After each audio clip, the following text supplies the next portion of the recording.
नमस्कार दोस्तों, स्वागत है आपका आज की हमारी नई क्लास में। आज की स्पेशल क्लास है कि ब्लाउज का नाप तो ले लिया, पर कटिंग करते समय क्या करें। ब्लाउज नाप ले लिया, लेकिन कटिंग करते समय डिवाइड करना है और कितना करना है कितना नहीं, आज की क्लास में हम यह लर्न करेंगे। तो बने रहना अंत तक हमारी वीडियो में। तो चलिए शुरू करते हैं। पहला आता है हमारा चेस्ट, छाती। छाती का हम लेते हैं चौथा भाग। फॉर एग्जाम्पल देखिए, जैसे ये चेस्ट है, मैं 30 का साइज का ब्लाउज का ड्राफ्ट बनाया, तो इसका चौथा भाग होगा 7.5, 7.5 इंच। तो इस तरीके से हमें चौथा भाग लेके निशान लगाना है, क्योंकि जो हमारा कपड़ा होता है वो फोर्थ फोल्ड होता है, 4 बार जो फोल्ड किया होता है, इसलिए इसको 4 बार 30 का 4/4 भाग निकालेंगे। दूसरा आता है वेस्ट, कमर। इसका भी चौथा भाग लेना होता है। मेरे ड्राफ्ट में ब्लाउज की कमर है 24 इंच, तो 4×6 = 24। इसका चौथा भाग हो गया 6 इंच। अगला आता है आपका हिप। चौथा भाग लेना होता है यदि जरूरत हो। इसकी जरूरत ज्यादातर सूट या सलवार में होती है, फिर भी आपको बता देते हैं कि इसका भी चौथा भाग लिया जाता है, जो भी हमारा हिप का टोटल माप आता है। अगला आता है शोल्डर, कंधा। कंधे का आधा भाग लेना होता है 1/2। आप देख सकते हैं स्क्रीन में, मेरा कंधा है 11 इंच, तो मैं लूंगा 5.5 इंच। तो इसी तरीके से अब अगला आता है नेक विड्थ, गले की चौड़ाई, जरूरत के अनुसार। तो इसके अंदर मैंने 2 इंच लिया, ज्यादा 2 इंच या 2.5 इंच रहता है, बाकी कस्टमर की चॉइस होती है कितना उसे चौड़ा रखवाना है। 2-2.5 इंच बेस्ट रहता है। उसके बाद आता है हमारा फ्रंट नेक, आगे का गला। इसका पूरा नाप लिया जाता है यहाँ से यहाँ तक, जितना है उतना ही लिया जाएगा, ना किसी से डिवाइड किया जाएगा, ना किसी से भाग किया जाएगा। फिर आता है बैक गला, पीछे का गला, पूरा नाप। इसका भी फ्रंट की तरह होता है, पूरा नाप लिया जाता है।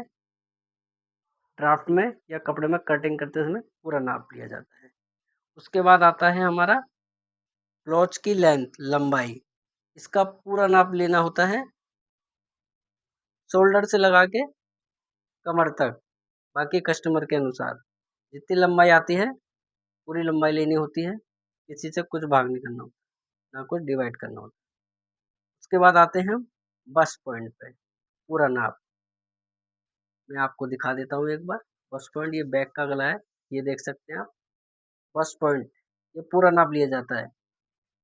गले और कंधे से बीच में जो पॉइंट होता है, वहां से यहाँ तक का एक नाप लिया जाता है, जिसे बस्ट पॉइंट कहते हैं। जो चेस्ट का सबसे उभरा हुआ भाग होता है, वहां तक लिया जाता है।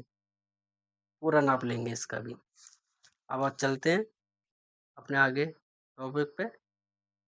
बस्ट गैप, बस्ट गैप लेना होता है आधा नाप। मैं आपको दिखा देता हूँ एक बार। ये जो नाप होता है यहाँ से यहाँ तक, ये आधा लेना होता है। ये जो दूसरा इसका जो पल्ला होगा, वहां से यहाँ तक होगा, उसका आधा लेते हैं। ये होता है बस्ट का गैप। मैं उम्मीद कर रहा हूँ आप समझ पा रहे होंगे। कोई चीज अगर ना समझ में आए तो कमेंट में पूछ सकते हैं। उसके बाद आता है स्लीव की लेंथ, बाजू की लंबाई, पूरा नाप। मैं आपको दिखा देता हूँ एक बार, आप देख पा रहे होंगे। स्लीव की लेंथ ये भी पूरी लेनी होती है। उसके बाद आते हैं स्लीव राउंड, बाजू की गोलाई, आधा नाप लिया जाता है इसका। आप देख पा रहे हैं, ये बाजू की गोलाई है। मेरी बाजू की गोलाई है 10 इंच, तो मैंने लिया है 5 इंच। उसके बाद आते हैं आर्म होल राउंड पैड, मुड्डा भी कहते हैं इसको। इसका भी आधा भाग लिया जाता है, या ड्राफ्ट के नियम के अनुसार। मैं आपको दिखा देता हूँ एक बार। ये देखिए, मैंने इसमें आर्म होल का डिजाइन कर रखा है। ये होता है हाफ। जब पीछे का मिल जाता है तो फुल हो जाता है, तो इसका यहाँ हाफ लेंगे।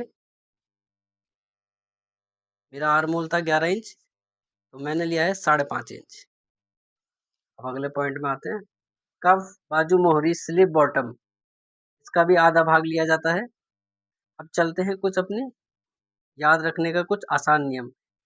चौथा भाग किस किस का लिया जाए, चेस्ट, वेस्ट, हिप। आधा भाग किसका लिया जाए, shoulder, bust, gap, sleeve round, arm hole round, sleeve bottom. उसके बाद पूरा नाप किसका लिया जाए, length, neck deep, bust point, sleeve length. इसी तरीके के नोट्स आपके सिलाई क्लास के बच्चों को आसानी से याद रहेंगे और कटिंग करते समय उन्हें बार-बार सोचना नहीं पड़ेगा।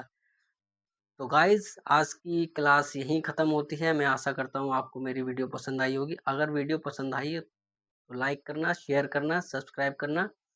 तो मिलते हैं अब अपनी अगली वीडियो में। तब तक के लिए अपना ध्यान रखना।